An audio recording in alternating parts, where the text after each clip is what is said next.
स्वागत है आप सबका हमारी खास सीरीज मार्केट आउटलुक में और बाजार के जाने माने दिग्गज केरियानोमिक्स के फाउंडर और सीईओ सुशील केरिया साहब हमारे साथ कार्यक्रम में हो रहे हैं शामिल। सुशील जी, गुड मॉर्निंग, स्वागत है आपका। Good morning. धन्यवाद हमें समय देने के लिए।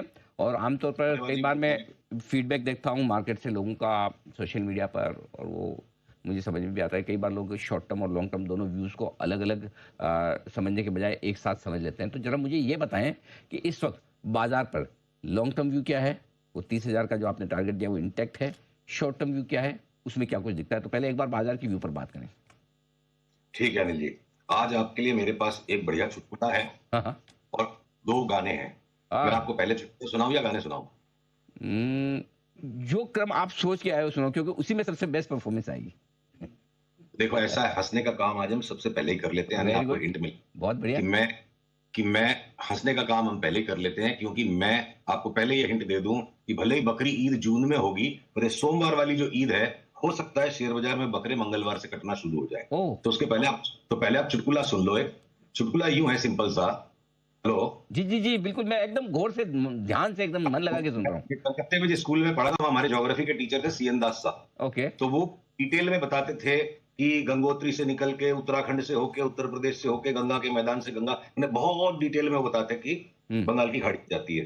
तो हमारा एक सहपाठी था, उसने बोला, सर आप बहुत ज्यादा डिटेल में बोलते हैं, आप नट शेल में बोलो। हाँ तो सीएन दास साहब चिढ़ के बोले थे, हाँ। देखो बेटा, गंगा जो है ना, गंगोत्री से निकल के सीधे बंगाल की खाड़ी में भी गिर सकती है, पर वो सरकारी स्कूल में ही होता है। तो इसलिए 30,000 का जो व्यू है, हाँ इसलिए जो 30,000 का व्यू है, हाँ। उसको सीधे बंगाल की खाड़ी में आप एक झटके में मत गिराओ। गंगा जो है ना, चारों तरफ घूमते फिरते उत्तराखंड, उत्तरांचल, उत्तर प्रदेश, बिहार, बंगाल के मैदान से होते हुए गुजरेगी। तो एक बार के लिए अगर मैं चार्ट का सहारा लूं, पीसीआर कृपया 2-3 मिनट चार्ट खुली रखिए, मैं 4-5 चार्ट से आपको सारी बात क्लियर करूंगा। हम्म। ये देखिए, वॉलेटिलिटी इंडेक्स जो फ्यूचर्स, सीबीओई वॉलेटिलिटी इंडेक्स फ्यूचर्स की चार्ट मेरे स्क्रीन पर है।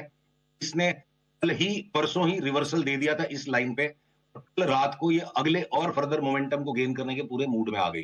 तो इसका सारांश ये है कि भय का वातावरण पूरे विश्व के बाजारों में लौटने की बिल्कुल तैयारी पर है। और ऐसे में हमें ये देखना होगा। अब लौट के आते हैं बैंक निफ्टी पे। ये बैंक निफ्टी ना यहाँ पे मरी पड़ी थी जो 47,500 की, तो उछल करके 52,000 दिखा चुकी है। तो भय का वातावरण लौटने वाला है। और हमने कल शाम को ही ट्विटर पे डाल दिया था कि ये चारों तरफ जो आज एसएनपी नैस्डैक कमजोर है, 1-2 दिन और सौगात बटेगी बाजार में, यानी हमारे बाजार में। आज और कल अगर तेजी रह जाती है बैंक निफ्टी में, आप देखो, और हम एक बार के लिए 52,500 तक क्या पता चले जाएं, क्या पता न जाएं। 1-2 दिन की बात है, एकदम एक एक घंटे की फोरकास्ट आपको शुरू से नहीं दे सकता। हमारे निवेशकों को मिलती है, क्योंकि हम उनके साथ लगातार टच में रह सकते हैं। तो 52,500 से लेकर अभी तक की ये जो रेंज है, ये वापस कोई आश्चर्य मत कीजिएगा अगर 47,600 तक चली जाए। और लगे हाथ निफ्टी की चार्ट देखिए, इसमें हो सकता है कि एक बार 22,600 के नीचे न जाए। वो इसलिए संभव है कि निफ्टी में से जो आईटी के स्टॉक्स ने लेट मूवमेंट स्टार्ट किया है, जो रिलायंस ने लगता है कि अब अपना फाइनल मोटा बॉटम बना दिया हो, वो आईटीसी लीवर जैसे स्टॉक्स भी हैं। तो बैंक निफ्टी अगर पुराने लोग को तोड़ के 100-200 पॉइंट नीचे चला जाए और निफ्टी वहां पे परहेज करे कि मैं 22,600 के नीचे नहीं जाऊं, वो हम तब देखेंगे। ये संभव है। उसी तरह एसएनपी और नैस्डैक भी अगर अपने पिछले लो से थोड़ा आसपास चले जाएं, तो बिल्कुल संभव है। तो सीएन दास साहब की बात पे एक बार के लिए मैं समेटूंगा कि गंगा जाएगी निश्चित बंगाल की खाड़ी में, गंगोत्री से निकल के, पर बड़ा घूमते फिरते आराम से अपनी मर्जी के साथ जाएगी। गंगा मैया के साथ साथ चलना पड़ेगा, गंगा को डुबो मत। बात तो आपने एकदम पता की कही कि कुल मिलाकर आपको टारगेट जो बड़े हैं वो आएंगे, लेकिन बड़े टारगेट के बीच में छोटे छोटे बाजार में कभी उतार कभी चढ़ाव वाले दोनों तरफ के ट्रेड भी मिलेंगे। तो आप नहीं, अपनी पोजीशन जी। एक और नया लो भी दिख जाए अनिल जी, हाँ। तो उसके लिए तैयार रहना पड़ेगा। गंगा मैया है ये, हम्म। मतलब आप इसको डिक्टेट नहीं कर सकते, आपको इनके बाजार के अनुसार चलना पड़ेगा। Correct correct. तो ये तो राय आपके लिए बाजार पर ब्रॉडली हुई है।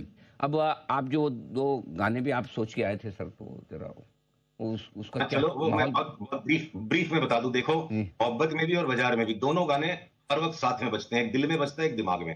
बैंक निफ्टी की चार्ट पर दोबारा से पीसीआर दिखा रहा है, हम्म। तो जो यहाँ नीचे से जो राइज आया, तो गाना बज रहा था, लैला में लैला कैसी में लैला, हर कोई चाहे मुझसे मिलना अकेला, मैं अकेले कमा लूं।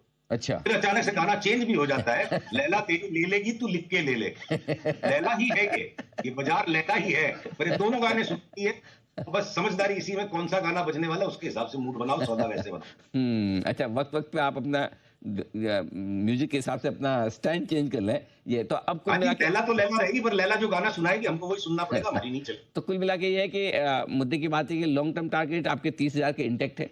शॉर्ट टर्म में हो सकता है यस, 22,500 22,600 आ जाए, हो सकता है नया लो भी बने। करेक्ट? राइट। बिल्कुल। तो तो उस हिसाब इसलिए इंडेक्स से बाहर निकल के, लार्ज कैप स्टॉक से बाहर निकल के, जहां पे रियली लॉन्ग टर्म पैटर्न मजबूत मिल रहे हैं, हुँ। इस करेक्शन में भी अगर ये वर्कआउट हो जाता है, अभी तो 1-2 दिन तेजी है, उसके बाद अगर ये करेक्शन अगले मंगलवार से अगर वर्कआउट हो जाता है, तब भी इसका मतलब ये नहीं कि हम पोर्टफोलियो छोड़ देंगे। जिन चीजों के अंदर लंबे समय के लिए शुरुआत ऑलरेडी हो चुकी है, इंडेक्स भले एक बार वापस 22,600 जाए, जिन स्टॉक्स ने ऑलरेडी 47,000 बैंक निफ्टी वाले सेटअप्स और पैटर्न्स कंप्लीट कर दिए, हमारी शॉपिंग उनमें हो सकता है गिरते बाजार में भी जारी रहे, माल नहीं छोड़ेंगे। कोई विशेष स्टॉक स्पेसिफिक एक्शन आपको लगता है जो तेजी या मंदी की तरफ अभी नया शुरू करना चाहिए? सॉरी अनिल जी, प्लीज दोबारा रिपीट कीजिएगा। कुछ नया एक्शन तेजी या मंदी की तरफ किसी भी स्टॉक में लेना हो, कोई ऐसा इस वक़्त आपको लगता है या वही पुराने ट्रेड कंटिन्यू करने चाहिए? तो देखिए, मैं थोड़ा-सा बातों को छाँट दूँ। बैंकों के अंदर हो सकता है हम कोटक महिंद्रा बैंक और आईसीआईसीआई को शॉर्ट कर दें और हो सकता है कोटक महिंद्रा आश्चर्यजनक तरीके से नीचे लुढ़कता चला जाए, पर मैं एक भी पीएसयू बैंक को शॉर्ट नहीं करूँगा। सिर्फ मुनाफाखोरी करके नीचे 5-7% के करेक्शन में उन्हें वापस लेंगे। पीएसयू बैंक्स का लगता है लॉन्ग टर्म बॉटम हो गया, प्राइवेट बैंक्स का एक राउंड बाकी हो सकता है। उसी तरह से अगर मैं आईटी में आऊँ, तो जहाँ पहले हमें परहेज था कि लार्ज कैप आईटीज़ में भी फाइनल बॉटम बाकी है, स्मॉल ले लो। अब मुझे लगता है लार्ज कैप, स्मॉल कैप दोनों हो चुके हैं।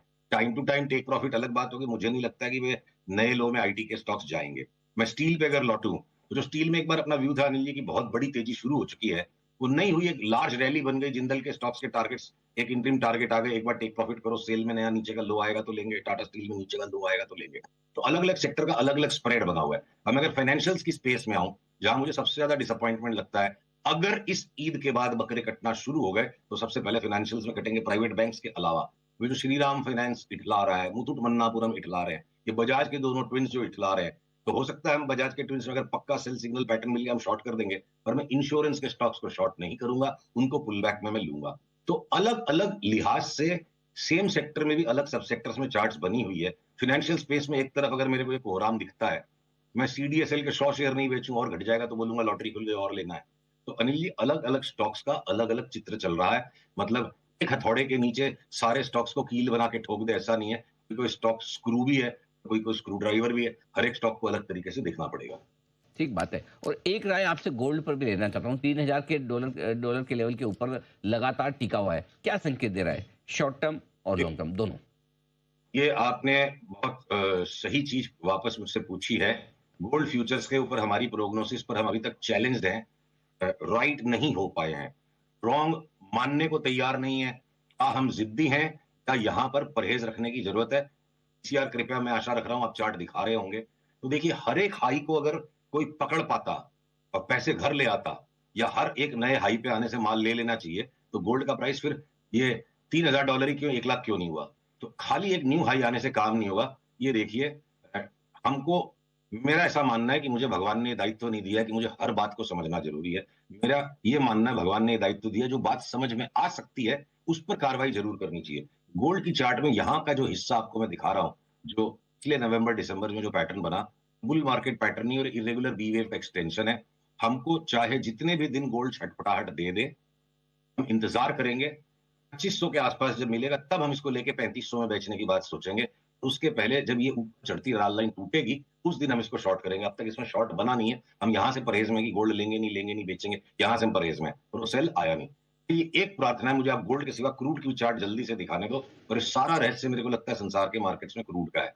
ये देखिए, क्रूड की चार्ट में जो भय का वातावरण विक्स पे लौट रहा है और क्रूड की चार्ट तैयार है कि बहुत आश्चर्यजनक तरीके से कोई अनहोने ऊपर के भाव भी बन जाए। सामान्य भविष्यवाणी 114-15 से ऊपर की करना अतिशयोक्ति हो जाएगी, पर मेंटली ओपन रहिए कि 114-15 के ऊपर भी निकल गया तो इसमें कुछ भी हो सकता है।